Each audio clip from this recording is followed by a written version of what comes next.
नमस्कार मंडळी, स्वागत आहे तुमचं शेती आणि सरकारी योजना या यूट्यूब चॅनेलमध्ये। मित्रांनो, आजचा हा व्हिडिओ महाराष्ट्रातील संजय गांधी निराधार अनुदान योजनेच्या सर्व लाभार्थ्यांसाठी अतिशय महत्त्वाचा आहे। कारण या व्हिडिओमध्ये आपण पाहणार आहोत की राज्य सरकारकडून एक मोठा आणि अधिकृत शासन निर्णय जाहीर करण्यात आलेला आहे। म्हणून हा व्हिडिओ शेवटपर्यंत नक्की पहा, कारण यात तुमच्यासाठी महत्त्वाचे अपडेट आहे। व्हिडिओ सुरू करण्यापूर्वी एक छोटीशी विनंती आहे, तुम्ही जर या चॅनेलवर पहिल्यांदाच आला असाल तर चॅनेलला नक्की सबस्क्राइब करा, जेणेकरून संपूर्ण अपडेट्स तुम्हाला वेळेवर मिळतील। चला तर मंडळी, व्हिडिओला सुरुवात करूया। आता जाणून घेऊया शासन निर्णय काय आहे। मित्रांनो, महाराष्ट्र शासनाच्या महसूल व वन विभागाकडून 19 जून 2026 रोजी एक नवीन आणि महत्त्वाचा शासन निर्णय घेण्यात आलेला आहे। हा निर्णय अधिकृतपणे GRच्या माध्यमातून जाहीर करण्यात आला आहे। आता तुम्हाला प्रश्न पडू शकतो की हा शासन निर्णय नेमका संजय गांधी निराधार योजनेशी कसा संबंधित आहे। तर मित्रांनो, हा निर्णय थेट योजनेच्या लाभार्थ्यांसाठी जोडलेला आहे, कारण पुढे आपण पाहणार आहोत की हा निर्णय कोणत्या लाभार्थ्यासाठी लागू होतो आणि त्याचा फायदा नेमका काय आहे। चला तर मग पुढची माहिती समजून घेऊया। हा निर्णय कोणासाठी महत्त्वाचा आहे। मित्रांनो, हा शासन निर्णय थेट संजय गांधी निराधार अनुदान योजनेतील काही विशिष्ट लाभार्थ्यांसाठी खूप महत्त्वाचा आहे। आता हा निर्णय कोणासाठी लागू होतो ते सोप्या भाषेत समजून घेऊया। हा निर्णय विशेषतः खालील घटकांसाठी महत्त्वाचा आहे: विधवा महिला लाभार्थी, आत्महत्याग्रस्त शेतकऱ्यांच्या विधवा महिला, महिला बचत गट, उमेद आणि MAVIM अंतर्गत येणारे महिला बचत गट, तसेच ग्रामसंघ। मित्रांनो, या सर्व गटांसाठी हा शासन निर्णय थेट उपयोगी ठरणारा आहे। म्हणूनच हा अपडेट या सर्व लाभार्थ्यांसाठी खूप महत्त्वाचा मानला जात आहे। आता जाणून घेऊया शासन निर्णयामागील उद्देश काय आहे। मित्रांनो, राज्यात सध्या पशुधनासाठी चाऱ्याची कमतरता जाणवत आहे। ही गोष्ट शासनाच्या लक्षात आलेली आहे। म्हणूनच सरकारने एक महत्त्वाचा निर्णय घेतला आहे। या निर्णयानुसार शासकीय पडीक जमिनीवर चारा आणि बांबू उत्पादन घेण्याचा निर्णय घेण्यात आला आहे। आता या निर्णयामागे नेमका उद्देश काय आहे ते सोप्या भाषेत समजून घेऊया। या निर्णयाचा मुख्य उद्देश आहे शेती क्षेत्राला प्रोत्साहन देणे, पशुपालनाला चालना देणे, ग्रामीण भागातील महिलांचे सक्षमीकरण करणे, शासकीय पडीक जमिनीचा योग्य आणि उपयोगी वापर करणे। मित्रांनो, अशा प्रकारे हा निर्णय अनेक महत्त्वाच्या उद्दिष्टांसाठी घेण्यात आलेला आहे। आता जाणून घेऊया जमीन कोणाला मिळणार आहे। मित्रांनो, शासनाच्या या निर्णयानुसार शासकीय पडीक जमिनी काही ठराविक गटांना दिल्या जाणार आहेत। आता हे कोण आहेत ते सोप्या भाषेत समजून घेऊया। ही जमीन खालील गटांना दिली जाणार आहे: पात्र आणि नोंदणीकृत महिला, आत्महत्याग्रस्त शेतकऱ्यांच्या विधवा महिला, महिला बचत गट, उमेद आणि MIVIM अंतर्गत येणारे महिला बचत गट, तसेच ग्रामसंघ। मित्रांनो, या सर्व घटनांना ही जमीन उपलब्ध करून दिली जाणार आहे, ज्यामुळे त्यांना थेट आर्थिक आणि रोजगाराची संधी मिळू शकते। जमीन किती दराने दिली जाणार। मित्रांनो, ही शासकीय पडीक जमीन अत्यंत कमी दराने दिली जाणार आहे आणि हा दर ऐकून तुम्हालाही आश्चर्य वाटेल। ही जमीन फक्त ₹1 नाममात्र भाडेपट्टीवर दिली जाणार आहे। आता ही जमीन किती कालावधीसाठी मिळणार आहे ते पाहूया। चारा लागवडीसाठी ही जमीन 3 वर्षांसाठी दिली जाईल आणि बांबू लागवडीसाठी ही जमीन 10 वर्षांसाठी दिली जाईल। मित्रांनो, एवढ्या कमी दरात आणि दीर्घ कालावधीसाठी ही जमीन उपलब्ध करून देण्यात आली आहे। आता जाणून घेऊया कोणता कायदा लागू आहे। मित्रांनो, हा संपूर्ण शासन निर्णय एका ठराविक कायद्याच्या आधारे घेण्यात आलेला आहे।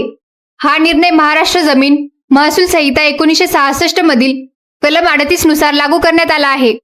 म्हणजेच ही जमीन वाटप प्रक्रिया आणि नियम हे कायद्याच्या तरतुदीनुसार पूर्ण केले जाणार आहेत। आता जाणून घेऊया या योजनेचा आणखी उद्देश।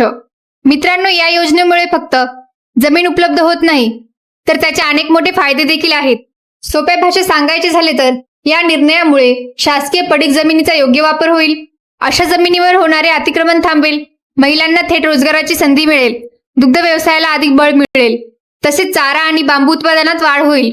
मित्रांनो, म्हणजेच ही योजना शेती, रोजगार आणि पशुपालन या तिन्ही क्षेत्रांना एकाच वेळी फायदा देणारी आहे। आता जाणून घेऊया महिलांसाठी मोठी संधी। मित्रांनो, हा शासन निर्णय विशेषतः महिलांसाठी एक मोठी संधी घेऊन आलेला आहे, कारण सरकारचा मुख्य उद्देश हा आहे की महिलांना आर्थिकदृष्ट्या मजबूत आणि स्वावलंबी बनवणे।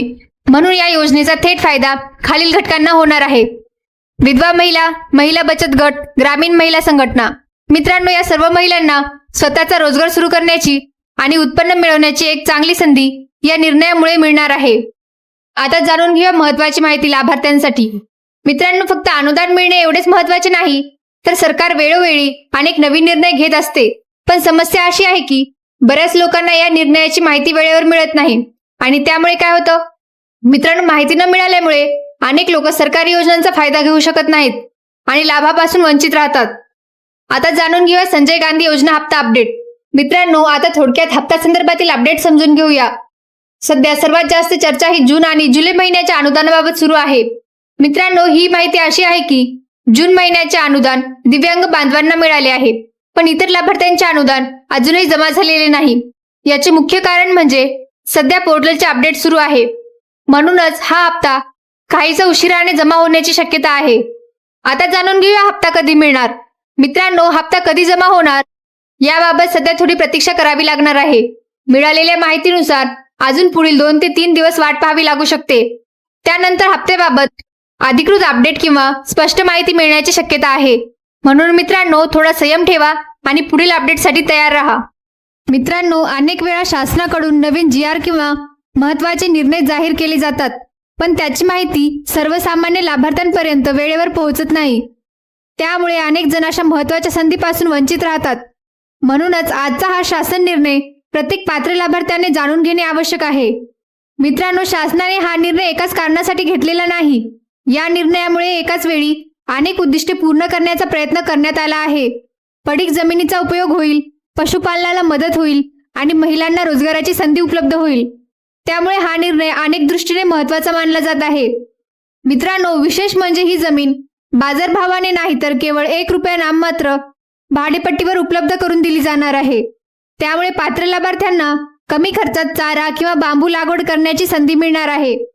मित्रांनो, शासनाचा उद्देश महिलांना फक्त मदत करणे नाही तर त्यांना स्वावलंबी बनवणे हा देखील आहे. त्यामुळे विधवा महिला, महिला बचत गट आणि ग्रामीण महिला संघटनांना रोजगाराच्या संधी उपलब्ध व्हाव्यात, यासाठी हा निर्णय घेण्यात आला आहे. मित्रांनो, अनेक लाभार्थी सध्या एकाच प्रश्नाची विचारणा करत आहेत की आमचा जून आणि जुलै महिन्याचा हप्ता नेमका कधी जमा होणार. त्यामुळे आता हप्ता संदर्भातील ताजे अपडेट थोडक्यात समजून घेऊया. मित्रांनो, सध्या अधिकृत तारीख जाहीर झालेली नाही, त्यामुळे कोणत्याही अफवा किंवा सोशल मीडियावर फिरणाऱ्या अप्रमाणित माहितींवर विश्वास ठेवू नका. शासनाकडून अधिकृत अपडेट आल्यानंतरच त्याची माहिती दिली जाईल. मित्रांनो, हा शासन निर्णय अधिकृत GRच्या माध्यमातून जाहीर करण्यात आलेला असून तो संबंधित कायद्याच्या तरतुदीनुसार लागू करण्यात आला आहे. म्हणजेच या निर्णयामध्ये नमूद केलेल्या नियमांचे पालन करूनच पुढील प्रक्रिया राबवली जाणार आहे. त्यामुळे हा निर्णय अधिकृत आणि शासन मान्य आहे. मित्रांनो, अनेक वेळा आपण फक्त मासिक अनुदानाच्या अपडेटकडे लक्ष देतो, पण शासनाकडून अशा अनेक महत्त्वाच्या योजना आणि निर्णय जाहीर केले जातात ज्याचा फायदा पात्र लाभार्थ्यांना होऊ शकतो.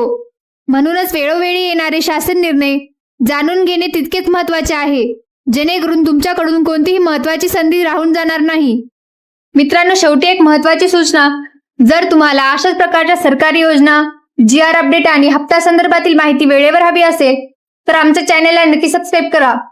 तसेच मित्रांनो, तुम्हाला दररोज मोबाईलवर शेती आणि सरकारी योजनांचे अपडेट्स हवे असतील तर आमच्या व्हॉट्सअप ग्रुपला नक्की जॉईन करा.